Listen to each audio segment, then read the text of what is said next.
আমাদের বাড়ির ছেলেটা না পাগলের মতো ভালোবাসেছিলাম কি বৌদি, তাই না? কেন যে তুমি সিম্পল কথাটা বুঝতে পারছো না? মিছি মিছি মিছি মিছি বাজি ধরছো, তাও আবার কার সাথে? শালঙ্কারা ব্যানার্জির সাথে।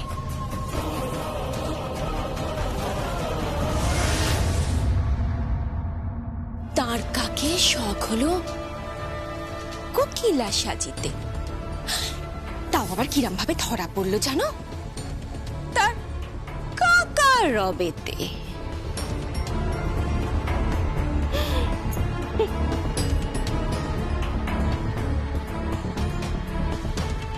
একটা কথা বলবো আপনাকে। বলো। আমি না হয় দ্বারকাক, কিন্তু আপনি, আচ্ছা আপনার জীবের মাঝখানটাও কি চেরা?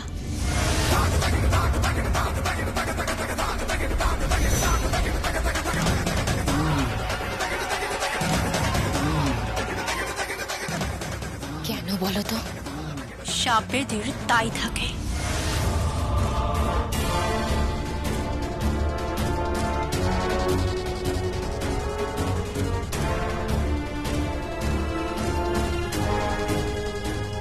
মাথায় রাখবেন, কাক কিন্তু আবর্জনা পরিষ্কার করে, নিজের খেয়াল রাখবেন।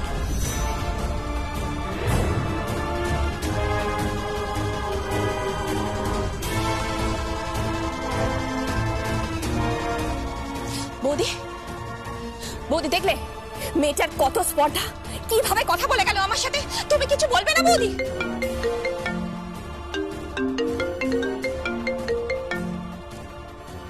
হ্যালো, হ্যাঁ আমি শালঙ্কারা ব্যানার্জি বলছি।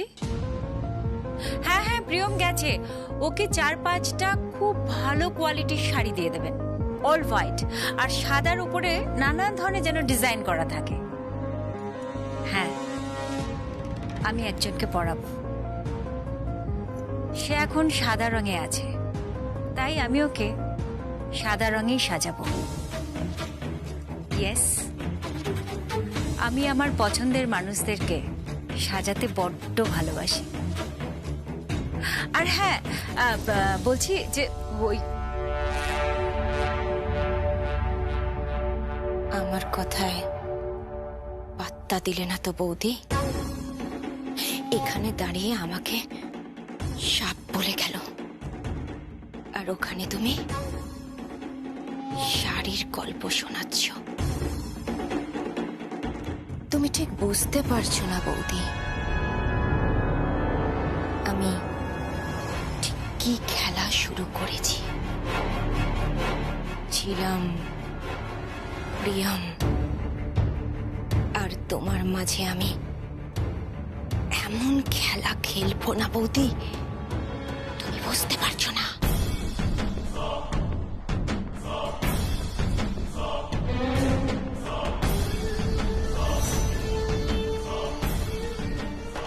শাম, গান, দণ্ড, বেদ। হ্যাঁ হ্যাঁ, আমি তোর সাথে আছি, চিন্তা করিস না। সেলাই টেক্সটাইল অনেক ওপরে উঠে গেছে। কথায় আছে না, বেশি ওপরে উঠলে ঝড়ে তা নিচে পড়ে যায়। শালঙ্কারা ব্যানার্জি ব্যস্ত থাকবে ঝিলমকে নিয়ে, আর আমি ব্যস্ত থাকবো। কি নিয়ে ব্যস্ত থাকবি? আরে দাদা, দাদা তুই কখন এলি? এই তো আজ সকালের ফ্লাইটে চলে এলাম। শোন না, ওখানে না দুটো শোরুম ওপেন হয়েছে এবং খুব সুন্দর করে সাজানো হয়েছে, আর প্রচুর প্রচুর কাস্টমার এসেছে, মানে ভালো বিক্রি হচ্ছে। শালঙ্কারা কোথায়? এই শালঙ্কারা, এক মিনিট দাঁড়া। শালঙ্কারা! দাদা, হ্যাঁ একটা খবর আছে। কি খবর? বাড়িতে অতিথি এসেছে। অতিথি? বাহ, কি অতিথি? ঝিলম। কি? ঝিলম? ঝিলম কি বলছিস কি তুই? আর তাকে কে নিয়ে এসেছে জানো? এ নিয়ে এসেছে। তোমার ছেলে সংকল্প।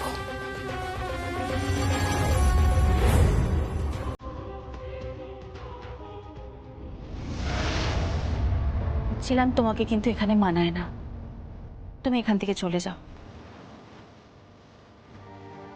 দেখো, সবাইকে তো সব জায়গায় মানায় না, না?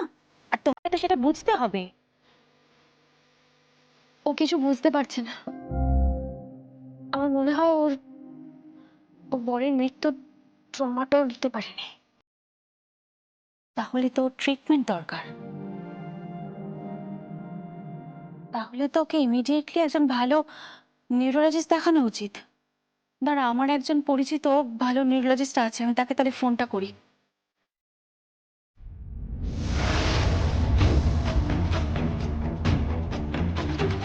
কোথায় যাচ্ছ? কাকে ফোন করতে যাচ্ছ? নিউরোলজিস্ট ডক্টর করকে। ও ট্রিটমেন্ট করার জন্য কোনো ডক্টরকে দরকার নেই। কোনো ওষুধপত্র, নার্ভের ওষুধ কিংবা ইনজেকশন, অ্যান্টিবায়োটিক কোনো কিছুরই দরকার নেই।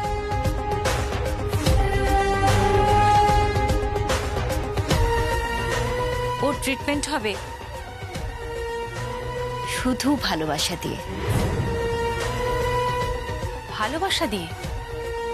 হ্যাঁ, আর সেই ভালোবাসা দেবে আমার ছেলে সংকল্প।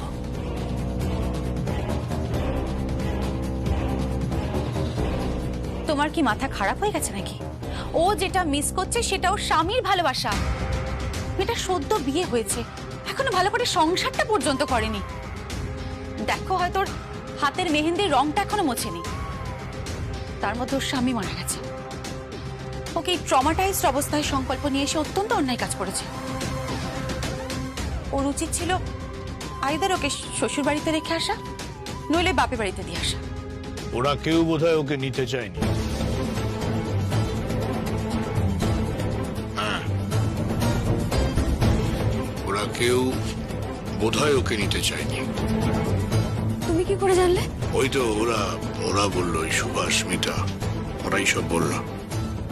ওর বাপের বাড়ি বা শ্বশুর বাড়ি কেউই দায়িত্ব নিতে চায়নি ওর, তাই সংকল্প ওকে এখানে নিয়ে এসেছে।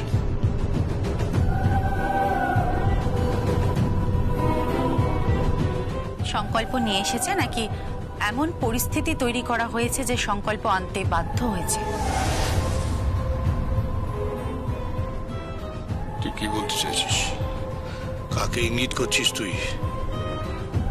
হ্যাঁ, কে বাধ্য করেছে বল? কে আবার? ওই মহিলা শালঙ্কারা ব্যানার্জি।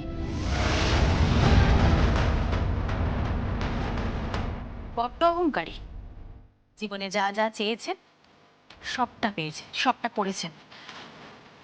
কিন্তু এটাও ঠিক যে কখনো কিন্তু ভ্যালুস ভুলে যাননি, মূল্যবোধ ভুলে যাননি। তাহলে আজ তুমি এরকম মূল্যবোধ হারিয়ে ফেললে কেন? সমস্ত ভ্যালুস ভুলে গেলে কি করে? বেশ করেছে, ভুলে গেছে। তুই ওকে প্রশ্ন করার কে? তুই ভুলে যাস না তুই এই বাড়িতে থাকিস, তুই এই বাড়ির একজন। থাক। আমি শুধু এই বাড়িতে থাকি না, আমি এই বাড়ির বিজনেসের একজন বড় অংশীদার, এটা তুমি ভুলে যেও না।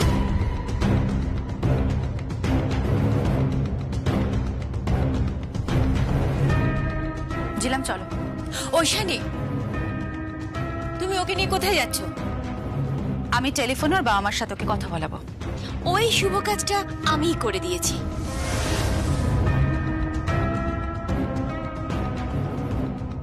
ওর বাবা মার সাথে কথা বলে যা মনে হলো, ওর বাবা মা ওকে খুব ঘেন্না করে, আর ওর স্বামীর বাড়িতে ওকে কেউ অ্যাকসেপ্ট করবে না গো। কি?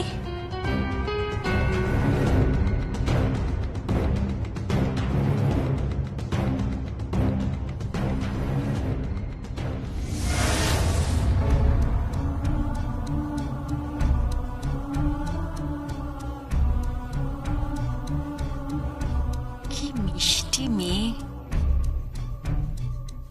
সাদা শাড়িতে তোমাকে মানায় না।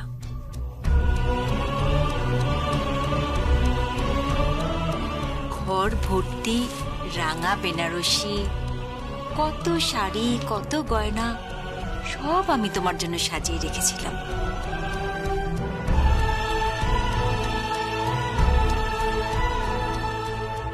এ তুমি কি বেশি এলেছিলাম?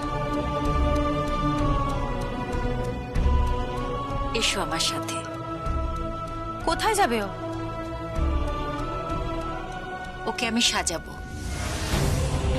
তুমি কিন্তু এটা অন্যায় করছো। আমি ওকে সাজাবই। তুমি তো পাগলামো করছো। ঐশানী প্লিজ তুই ওর ব্যাপারে মাথা ঘামাস না, ওকে ওর মতো কাজ করতে দে প্লিজ। তা বলে তোমরা যেটা করছো সেটা অন্যায় করছো। জেঠু এগুলো কিন্তু ঠিক নয়, প্লিজ এগুলো করো না। Shut up, just shut up. একটাও কথা বলবি না। এখানে কেউ একটা দাঁড়াও, আসছে। কোথায় যাচ্ছ দাদা? কোথায় যাচ্ছ? কোথায় চলে গেল? ঠিক বুঝতে পারছি না। আয় আয়, এখানে সকলে আছে। সংকল্প, আজকে সবার সামনে দাঁড়িয়ে তুই একটা সত্যি কথা বল। কি? সংকল্প, আজ সবাই মিলে তোর মাকে কাঠগড়ায় তুলছে। সবাই তোর মাকে অপরাধী ভাবছে। একজন মা তার সন্তানের জন্য সবকিছু করতে পারে, আবার একজন মাই তার সন্তানকে সবচেয়ে ভালো বুঝতে পারে। সংকল্প, তুই সকলের সামনে একটা সত্যি কথা বলবি। কি?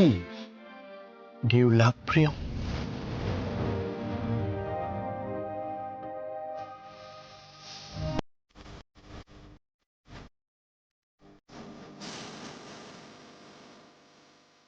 আপনি যদি আমাকে বিয়ে করেন তাহলে আমি সত্যি মরে যাব।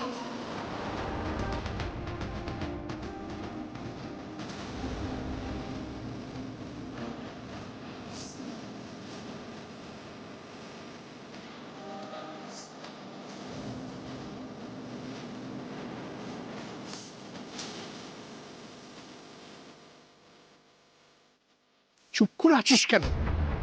সংকল্প, চুপ করে থাকিস না। এই দেখো লজ্জা পাচ্ছে। আচ্ছা, লজ্জা পাওয়ার কি আছে? তুই যথেষ্ট বড় হয়েছিস, আমাকে তোর বন্ধু ভাব। বাবাকে বল সংকল্প, বল।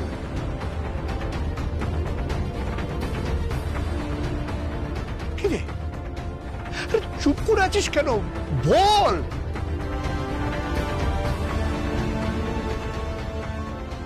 তুই প্রিয়মকে ভালোবাসিস? এসব কি হচ্ছেটা কি? এভাবে জোর করে? না না, ওকে বলতে দে। প্লিজ প্লিজ ওকে নিজের মুখে বলতে দাও না, প্লিজ। এসব বন্ধ করো, তোমরা বন্ধ করো। বল বাবা, তুই প্রিয়মকে ভালোবাসিস?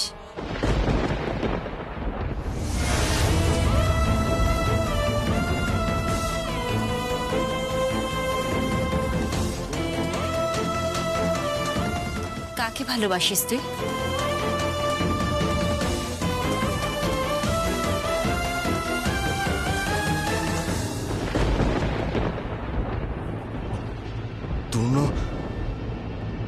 দুনো আর নেই। হি ইজ ডেড। দুনো আর নেই। ছিলাম আই লাভ ইউ। দুনো আর নেই। ছিলাম I love you. He is dead.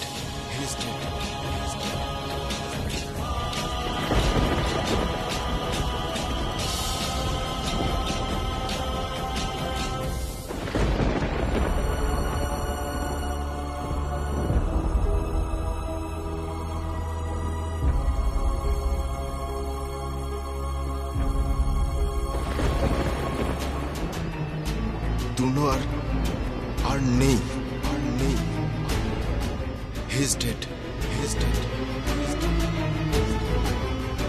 দুনো আর নেই, আর নেই।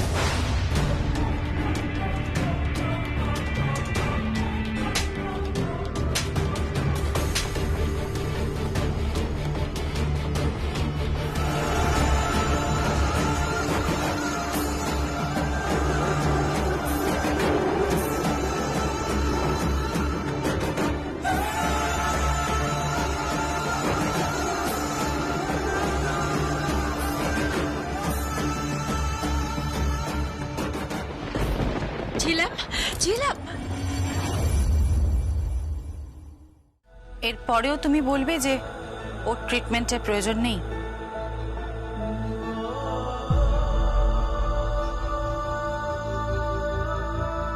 হ্যাঁ, এরপরেও আমি বলবো ওর ট্রিটমেন্টের প্রয়োজন নেই। ওর প্রয়োজন আছে শুধু ভালোবাসার।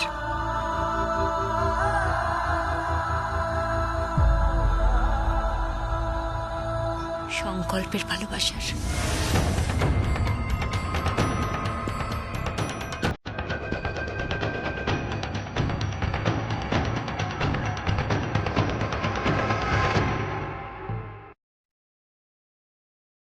ম্যাডাম, আপনি খাবেন না?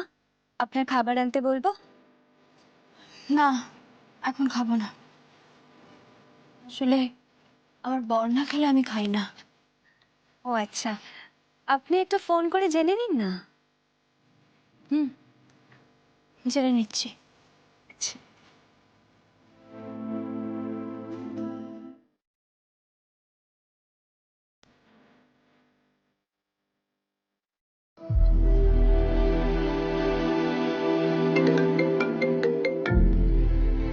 হ্যালো। আপনি খেয়েছেন? না। খেয়ে নিন। আপনি তো জানেন আপনি না খেলে আমি খাই না। খাবো, ঝিলামকে খাইয়ে।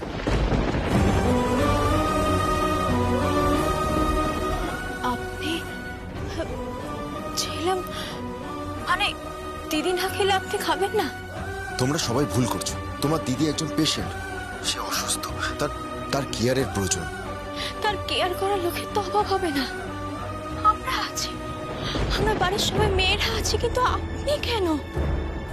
আপনি ডিউটি ছেড়ে বাড়িতে কেন? বাড়িতে কেন? সত্যিটা শুনবে? আমি ঝিলামকে ছেড়ে যেতে চাই না।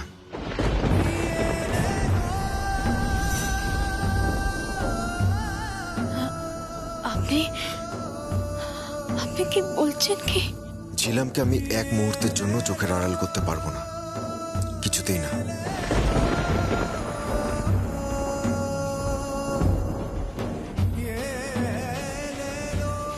Hello, hello.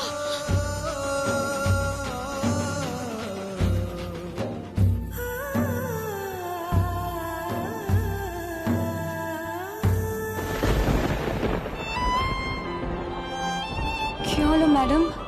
আপনার চোখে জল, আপনি খাবেন না? খাবো, খাবো আমি।